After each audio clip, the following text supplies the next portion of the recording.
let's be clear. I love Nintendo. You probably love Nintendo, but Nintendo, do they love Nintendo? Because I feel like they only love certain parts of Nintendo, and what I'm about to show you will make that abundantly clear. Like, please, I urge you to follow along with this video and see what's being done here, because it's not pretty. It's not pretty. There's clearly a bias at Nintendo that should go unnoticed no longer.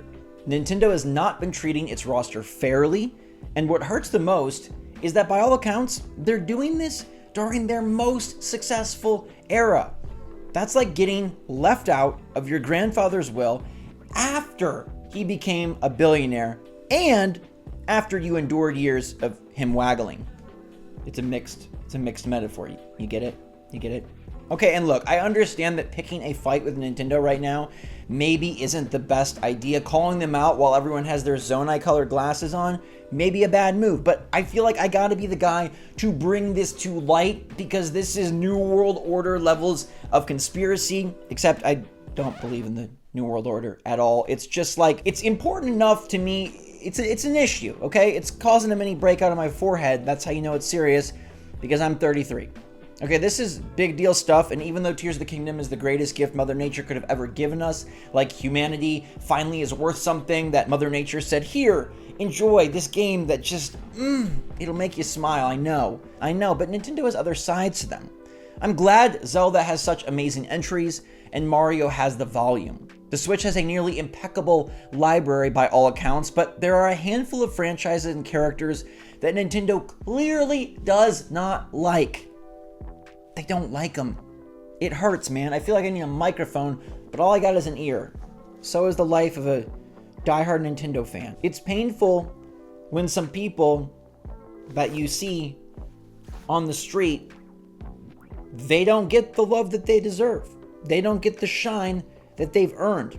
Okay, I feel like Nintendo has locked away these characters in a small dark room, and they feed them only dried, rotting pieces of Labo cardboard. And if you can picture this, it's freaking disgusting. It's unsanitary. It's inhumane. At one point, these characters were the cool kids on Nintendo's block, but now they're Toby Flenderson. Now they're banished to who knows where. Actually, I know where, but we'll get to that later on. And look, as evidenced by the Metroid resurgence, it's totally possible to bring back fan favorites with much success. On the other hand, as evidenced by ARMS, it's totally possible to try something new and have it flop. Flop-ish, because it still did sell almost 3 million units, but the point is there's no golden formula. There is no unfailable rule. There is no reason why these characters have been sidelined for so freaking long. Do not take away and hide and pretend like these characters do not exist. And I have my hypotheses for why they're doing it. But with that being said, we're going to focus on two major characters that Nintendo has totally dropped the ball on. Imagine getting a ball dropped on you. 7 years of Switch and no new appearances. Just balls dropping on you. Not good. Not fun. Probably not clean. That's absolutely offensive in the grand scheme of things, and borderline criminal in the grand scheme of things. It's also super confusing. What takes a Nintendo mascot from pedestal status all the way down to the bottom of the dumpster? What is it? How does that happen? What's the fall from grace look like? Is it review scores? Is it sales figures? Is it executive and shareholder preference? I would love to know.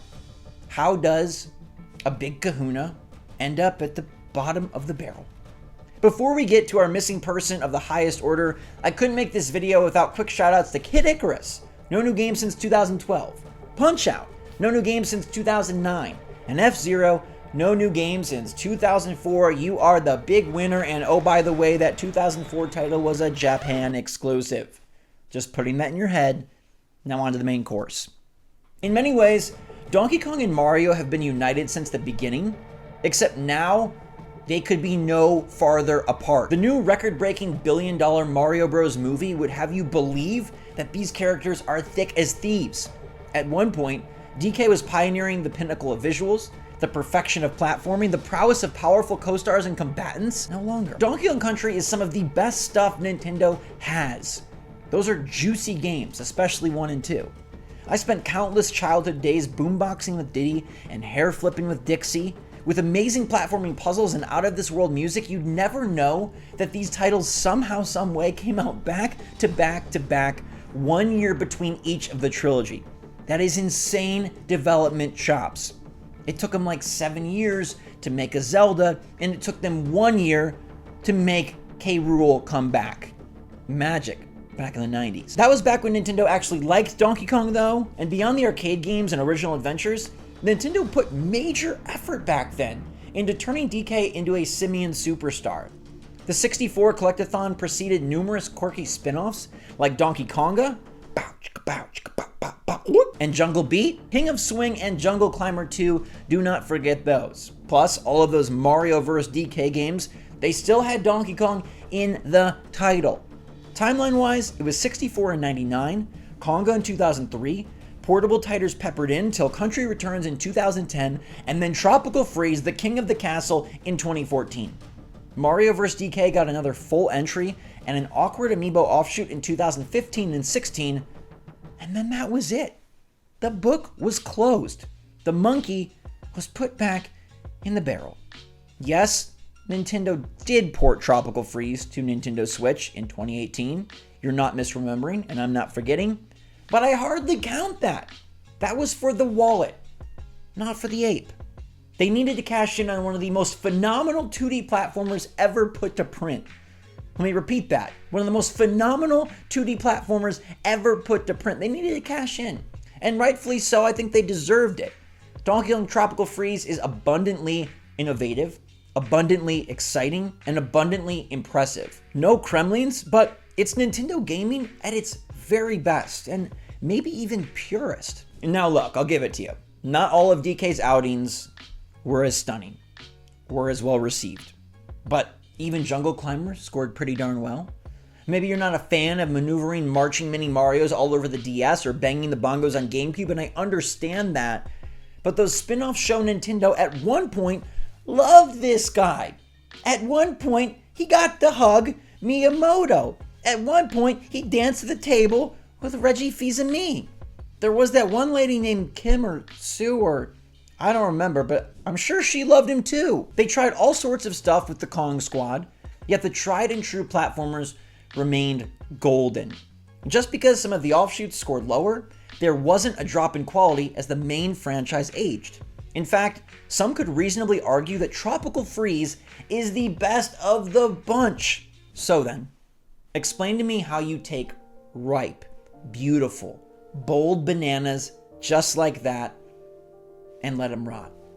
Let them go to waste. Let them perish. Nintendo has sat on Donkey Kong, and that can't be comfortable. Look, I love Kirby in the Forgotten Land, but I'm not going to lie. We don't need so many Kirby games.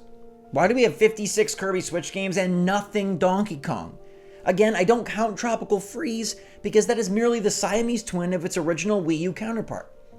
We even have a new WarioWare title on Switch, but no new DK. Consider that fact. At this point, it's quite clear that Nintendo has a strong preference for smooth characters. Kirby, smooth. Mario, smooth. Samus, smooth. Twintel, smooth. Birdo, smooth. Pikmin, smooth. Toad, smooth. Donkey Kong, furry, fuzzy, hairy, awkward, ostracized, ignored, forgotten. You know who else fits that same dang description? Star Fox. Maybe not the same level of stardom as our boy DK, yet still at one point, a Nintendo celebrity nonetheless. Super Nintendo original in 94, 64 in 97, the fabled Star Fox Adventures in 2002. And let's pause there for a moment. Star Fox Adventures. That game did a lot right. Pioneering perfect visuals on the GameCube. In fact, it looked better and ran better than Super Mario Sunshine, if you don't remember correctly. 60 frames per second for the dinosaur planet. It featured a diabolical and fearsome villain. It riffed off of Legend of Zelda. It gave us Crystal. And despite repetitive combat and some questionable snark, Star Fox Adventures might have been a sweet spot for this gaming franchise. Now that Zelda's all open world, creative, imaginative, huge, freeform, maybe Star Fox could take that spot. The linear, temple-filled puzzles with just one solution type of gameplay, the stuff we sometimes miss from The Legend of Zelda, and that the series has kind of left behind, maybe for good? It's just an idea, just something to think about, but I digress. Star Fox Command dropped in 2006, and eventually Star Fox Zero in 2016. Zero is a pretty good title, actually. Ironic almost, because there would be 0 new Star Fox games after that. Despite having some 4 and 5 year gaps between titles, Star Fox, like Donkey Kong, never went absent for this long.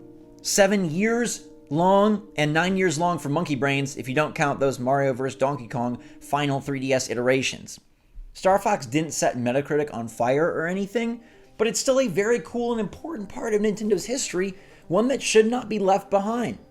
Perhaps more games along the lines of Dinosaur Planet would be a better fit for the Fantastic Fox. I'm not sure space shooters fit the $70 sweet spot in 2023, but why drop him entirely? Is it because he's fuzzy? Yes, DK and Fox have both featured in Super Smash Bros., but are they really nothing more than role players at this point? The sad answer, my friends, is yes. They are no more than role players at this point. Nintendo would argue that there are actually plenty of Donkey Kong and Star Fox games available on Nintendo Switch.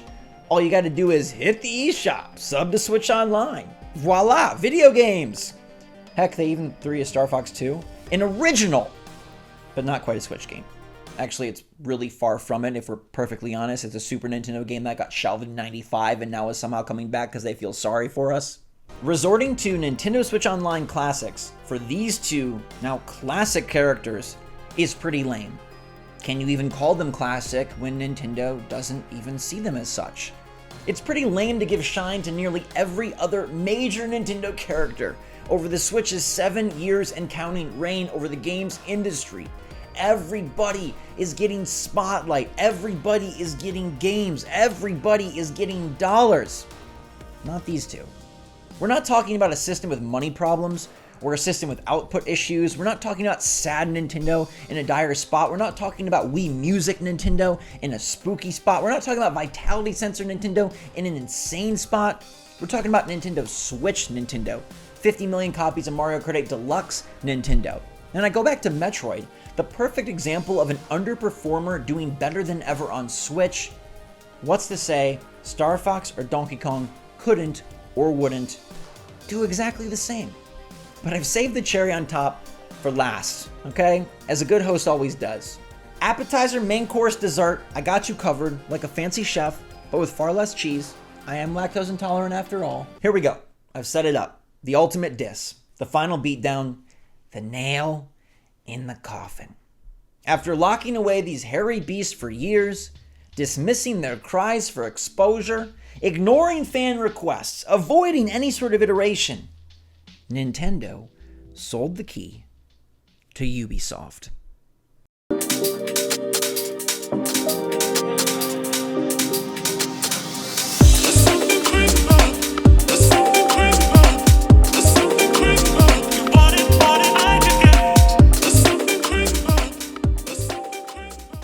It's almost more painful that these games are so darn good. They're better than the spin-offs Nintendo ever provided us. They're really, really awesome. And that hurts worse because it shows what these characters can do. And it shows what Nintendo could be doing. Mario plus Rabbids is a fantastic game. Starlink is pretty good. But pretty good is enough to beat out most of the Star Fox lineage if we're being honest. How is it possible that Ubisoft could find fun uses for these characters on Switch, but Nintendo could not? It's fine for Nintendo to loan out Mario, Luigi, Peach, that crew, because Nintendo has put full effort into making their own Mario games. Although, frankly, it's been a decade since the new 2D Mario as well. Nintendo allowed Brace Yourself games to borrow Link and Zelda for Cadence of Hyrule, but again, Nintendo has poured their heart and soul into their own Legend of Zelda games. You cannot loan out toys that you don't even play with. That's not borrowing, that's getting rid of. And look, it's not that I didn't enjoy these offshoot outings from Ubisoft. they're really good. It's that I cannot believe Nintendo won't utilize Donkey Kong and Star Fox for themselves. The year is 2023, my friends, and we haven't had a new Donkey Kong or a new Star Fox title in at least 7 years. I don't know if it's due to their fur or due to Furukawa. Maybe it's due to the shine of other characters, or the overabundant sales of Mario Kart 8 Deluxe, Animal Crossing New Horizons, and Pokemon this and that. Or maybe it's due to the loss of popularity in the space shooter genre, the AAA 2D platformer genre. Maybe it's due to ignorance and error. Could it be that Nintendo, despite all of their Switch Gen success, actually slipped up by not dropping a Star Fox or a Donkey Kong? The ported Tropical Freeze has pushed over 4 million units, so is it out of the realm of possibility to suggest that a brand new DK launched mid-cycle could have done 10? What if Star Fox took over for traditional Zelda and delved into new lore and skills for Slippy Toad's childhood best friend? What if will always be what if, but we still have an opportunity. To the core of the people, I once again remind you that the year is 2023, and we have a grand opportunity. After Pikmin 4 on July 20, there is nothing on Nintendo's calendar. Not a peep, not a whisper, not even a Kirby. Nintendo, it's time to right your wrongs, correct your errors, and prove once and for all that you don't hate these hairy creatures. Unleash the hounds! Or more literally, the monkey and the fox. Sadly though, this isn't a predictive proverb, so the likelihood of getting both is insanely slim. But we could do one. We could get one of these guys back in action. We could get the first new DK or Star Fox on Nintendo Switch 7 years in the making. Imagine that. After 7 years without two of Nintendo's stars, they make their return. What a wild world we live in. Nintendo is a lot of things, but I know they're not malicious. Whatever happened between management and Monkey can surely be forgiven. Whatever happened between Fox and Furukawa can surely be amended.